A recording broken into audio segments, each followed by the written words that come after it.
Fala galera, tudo certo? Vamos entender melhor o que é uma solução?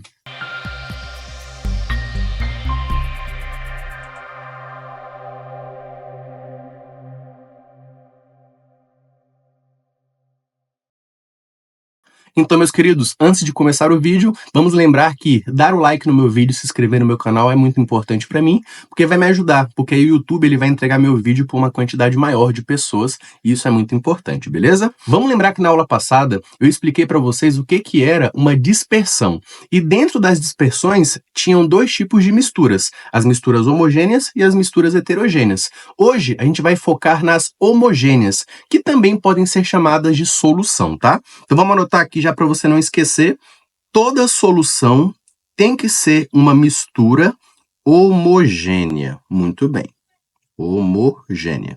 E lembrando que para você ter uma mistura, você tem que ter dentro do seu sistema pelo menos dois componentes. Na sua solução, um deles é chamado de soluto e o outro será chamado de solvente. Aí você me pergunta, Mamá, eu posso ter mais de um tipo de soluto? Pode, não tem problema. Agora, mais de um tipo de solvente, isso não pode acontecer, tudo bem? Se você imaginar, por exemplo, a água mineral, que é a água que você está bebendo, a água ela vai ser o solvente dessa sua solução e dentro dela você tem vários minerais, potássio, fosfato e assim por diante. Eles são os nossos solutos, beleza? E para que aconteça esse processo de interação entre soluto e solvente, você tem que ter uma dissolução acontecendo. E a gente vai tratar melhor sobre dissolução lá em coeficiente de solubilidade.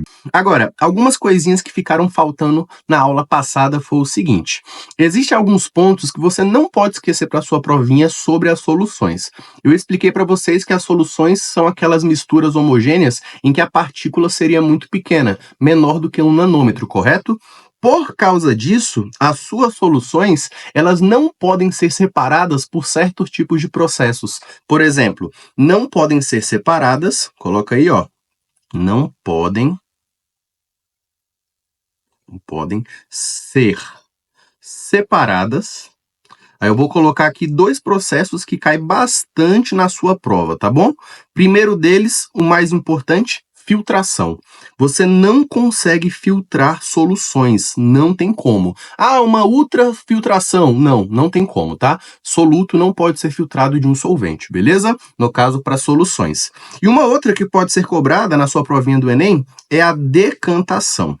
E eu vou falar sobre as duas aqui, mais uma coisinha importante, tá? Vale ressaltar que você aprendeu que existem dois tipos de filtração, filtração comum e filtração a vácuo. Não importa, pode ser a comum, pode ser a vácuo, aqui não entra, tudo bem? Ah, professor, mas a vácuo... Não importa. A vácuo ela só é mais rápida, apenas. E a decantação, gente, você coloca ali uma substância que tem uma densidade maior, não interage com o seu solvente, ela vai decantar. Aí existe um outro método chamado de centrifugação. A centrifugação também não separa soluto do solvente, belezinha? Então guarda isso no seu coração. Um outro ponto importante que eu não falei para vocês, que você não pode esquecer. Se você colocar uma solução em um aparelho óptico, um microscópio, por exemplo, você não vai conseguir diferenciar quem é soluto e quem é solvente. Então vamos colocar isso daqui? Não é possível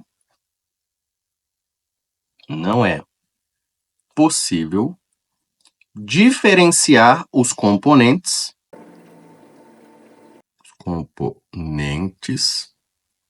por aparelhos ópticos. Belezinha? Não tem como. Então, fechou. Ficou faltando eu falar sobre isso daqui na aula passada, e agora nós finalizamos essa parte, tá?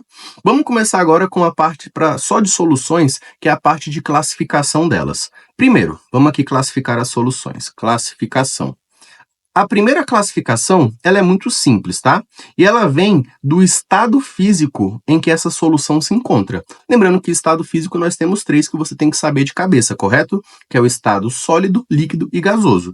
Então, existem soluções no estado sólido, existem soluções no estado líquido e existem também soluções no estado gasoso, tá? Vou te dar aqui um exemplo de cada. Uma solução sólida poderia ser uma liga metálica, o ouro 18 quilates, por exemplo. Uma solução líquida poderia ser um álcool 40%, uma bebida alcoólica, ou uma solução de sal em água, tudo bem? Sal de cozinha mesmo na água. E uma solução gasosa, a mais cobrada de todas, seria o ar atmosférico, beleza? Qual que é a sacada, gente? Para você saber qual que é o estado físico da sua solução, você vai olhar para o seu solvente. Então, se o solvente for gasoso, a solução é gasosa. Se o solvente for líquido, a solução é líquida e assim por diante. Tranquilidade? Agora, uma outra classificação que é muito importante e vários alunos esquecem, que é quanto à natureza do soluto que você tem na sua solução. Deixa eu colocar aqui então, ó, natureza do soluto, tá? Existem dois tipos de solução nessa classificação do soluto. E eu vou falar sobre cada uma delas. Primeira solução, cuidado, hein?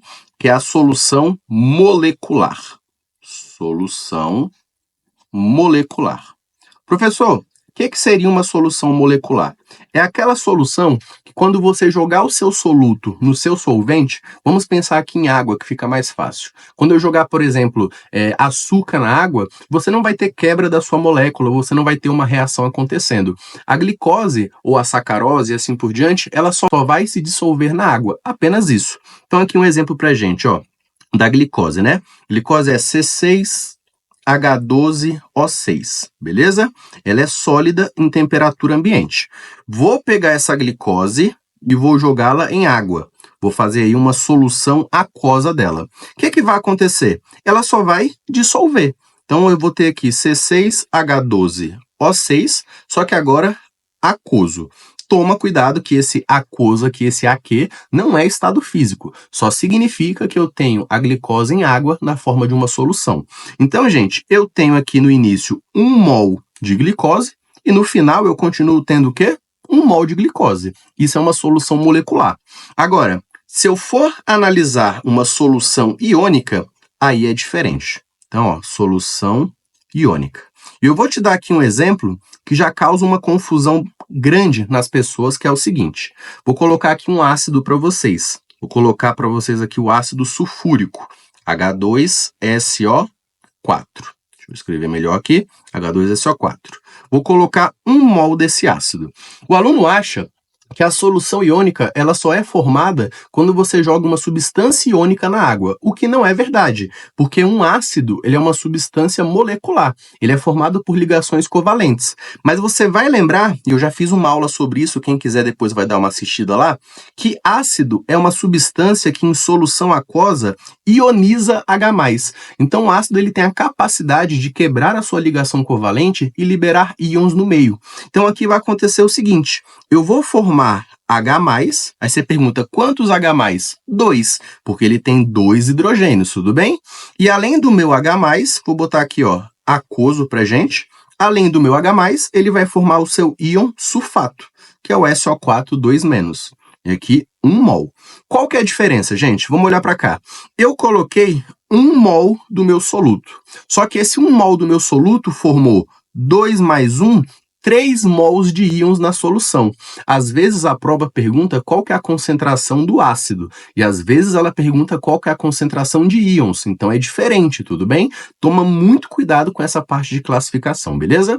Na próxima aula a gente vai falar sobre coeficiente de solubilidade, que é um outro assunto muito importante. Beijão, tamo junto, galera!